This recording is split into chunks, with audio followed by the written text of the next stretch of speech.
This is Ken Smith, reminding you it happened today, October 6th. But the year was 1863.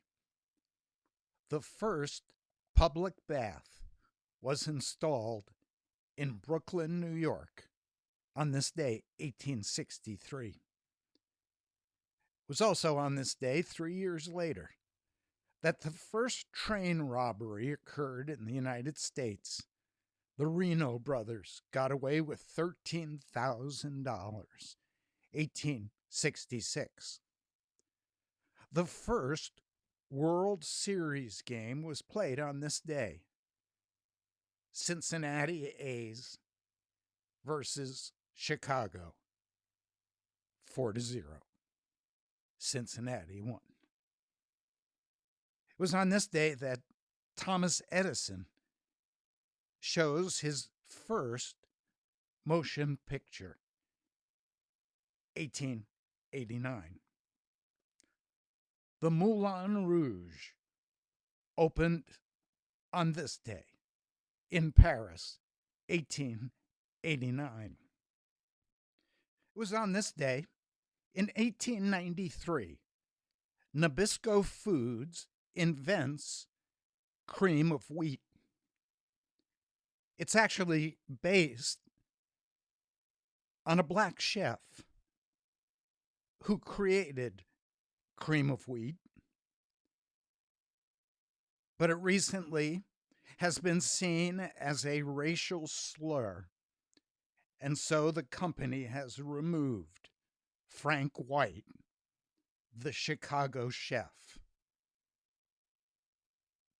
That was invented 1893. The Jazz Singer, starring Al Jolson, was released on this day. It was the first film with a soundtrack, 1927. Adolf Hitler on this day denies he intends to go to war against France and Britain, while all along planning for their invasion, 1939. It was on this day that Himmler wants to accelerate the final solution, the extermination of the Jews by the Nazis, 1943.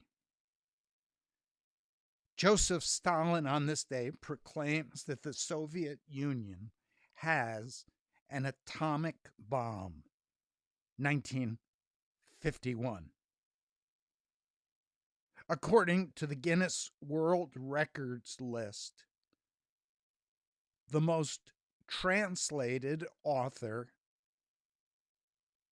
is Agatha Christie, who also holds the record for the longest playing play, The Mousetrap, in London. It's still running, 1952.